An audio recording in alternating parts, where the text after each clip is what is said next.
खाला आपके जलाने के लिए कुछ लकड़ियाँ लाया था, अंदर लाऊं? सुनो, पहले अंदर आ जाओ, पहले कुछ खा लो।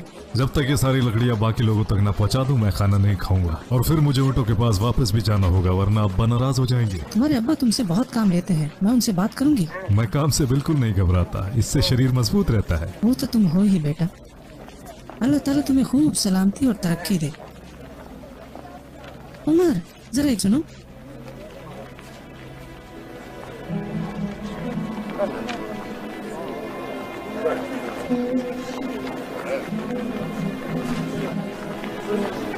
ये कुछ खजूरें हैं, रख लो, रास्ते में तुम्हारे काम आएंगी।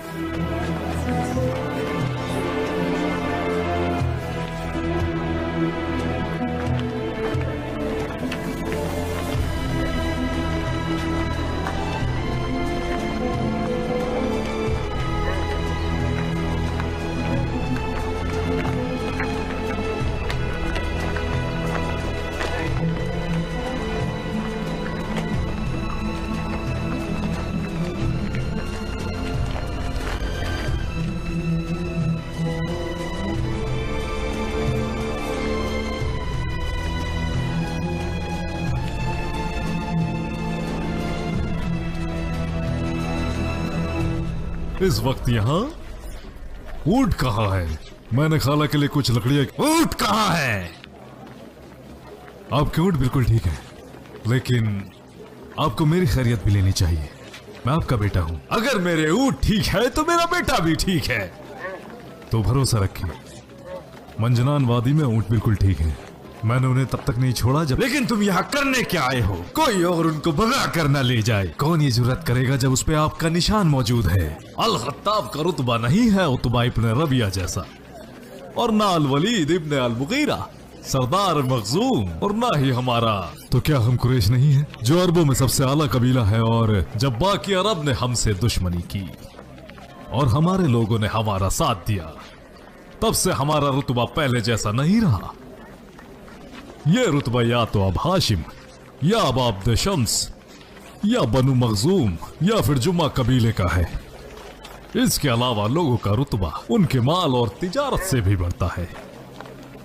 और फिर अगर तुम ऊँटों को छोड़कर आ गए और उन्हें कोई और लेकर चला गया, तो आपने अभी माल और तिजारत की बात कही, तो क्या मैं कर सकता हूँ? तिजारत करोगे? तिजारत करने के लिए माल कहाँ से लाओगे? आप देंगे? यानी अल खत्ताब, क्या आप बात करते हो? अल खत्ताब का पैसा अल खत्ताब का है जब तक कि वो मर नहीं जाता। और मेरे पैसे पर नजर न रखो। और तुम्हें क्या लगता है कि तुम्हारा बाप क्या किसी सोने और चांदी के खजाने पर सोता है? आप मुझसे हमेशा एक नौकर की हैसियत से बात करते हैं, जबकि मैं आपका बेटा हूँ। तुम यहाँ खड़े रहकर मुझसे बहस करोगे, और अगर मेरे ऊँट कोई और ले गया तो जान लो तुम मेरे बेटे भी नहीं रहोगे। पहले मैं कुछ खा पी तो लूं। मुझे सारी रात मजनान वादी में अकेले गुजारनी है। क्या कहा? तुम्हारा दिमाग खराब है?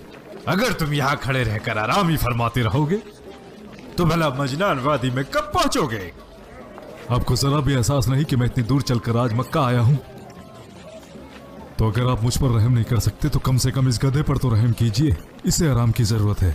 तुमसे किसने कहा था यहाँ आने के लिए? क्या मैंने तुमसे कहा था कि अपनी खालाओं के लिए लकड़ियां बीनते फिरो? मुझे उनका ख्याल है। तुम्हें बाप का ख्याल पहले होना चाहिए। मगर वो हमसे अलग तो नहीं है। अगर मैं अपनी खालाओं का ख्याल रखता हूँ तो आपका भी ख्याल रखता हूँ। तो फिर जाओ, जल्दी करो। अगर आप बुरा ना माने तो मैं कुछ अर्ज करना चाहता हूँ अब्बा जी। उमर को आज मक्का में ही आराम करने दें, और इनकी जगह मैं ऊँटों को चरा कर आता हूँ, और फिर कल से ही अपनी जगह संभाल लेंगे। तुम ऊँटों को चराओगे? क्या आपको मुझ पर यकीन नहीं है या भरोसा नहीं करना चाहते? दोनों में से कुछ भी नहीं।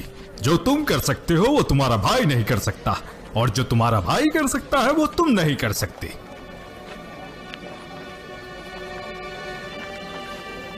वो जलील ना हो सकेगा जो अपना वादा निभाएगा।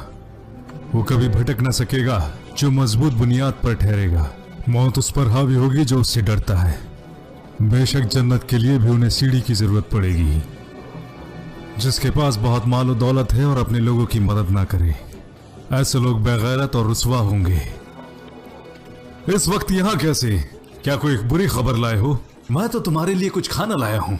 तुम इतनी दूर का सफर तय करके आए हो सिर्फ इसलिए कि मेरे लिए खाना लाओ? मैंने खजूरें खा के अपनी भूख मिटा ली है। हकीकत बताऊं तो मैं बड़ों की महफिलों में बैठकर उकता गया था। लेकिन तुम यहां सुकून से हो, सिवाय इसके कि अल-खत्ताब तुमसे बहुत काम लेते हैं। मुझे शिकवा नहीं। यहाँ खुले आसमान के नीचे बैठने से जिंदगी की समझ बेहतर होती है। साफ नजर, पाक जहन और खालिस दुनिया नजर आती है। उन ऊँटों को देखो, जब आप उनसे रूबरू होगे जैसे मैं होता हूँ, तब आपको पता चलेगा कि उनको भी मुकम्मल इंतजामात की जरूरत होती है, और जल्द ही आप उनमें से हर एक को पहचानने लगोगे। इनमें से हर किसी का अपना मिजाज, तरतीब, जरूरत और काबिलियत है। हर कोई झुंड में रहता है, लेकिन हर एक दूसरे से अलग है। जब ये बात आप अच्छी तरह से समझ लेंगे, तब उनकी देखभाल एक झुंड की तरह करेंगे, मगर हर एक की जरूरत का ख्याल आपको रहेगा। फिर आप उनके साथ ऐसे पेश आएंगे जैसे एक माँ अपने बच्चे के साथ पेश आती है। हालांकि जब ये मामला ऊँटों के साथ है, तो ये बात इंसानों पर भी लागू होती है। उनकी जिंदगी भी तब तक नहीं संभलती जब तक सही मायने में उनके हकूक संभालने के लिए सही हुक्मरान ना हो। एक भेड़िया भी अकेली भेड़ का ही शिकार करता है। अगर लोग भी आपस में मिल जाएं, तो हर किसी की अपनी जात और काबिलियत होगी। हालांकि उनकी अपनी अपनी अक्ल है, अपने अहकामात होंगे। कोई भी दूसरे को पूरी तरह नहीं नकार सकता।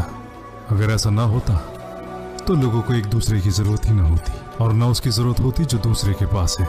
इसलिए साथ रहकर भी लोग अपने आप को अलग पाते हैं, और उनके इख्तिलाफ उन्हें एक साथ लेकर आते हैं। आपने बहुत अक्ल की बात की है उमर, हालांकि आप बहुत छोटे हैं और आप जैसों को आगे आने से रोका जाता है।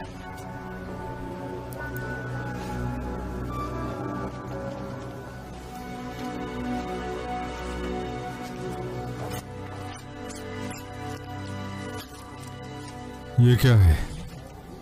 आपने ही तो कहा था कि आपको तिजारत करना पसंद है।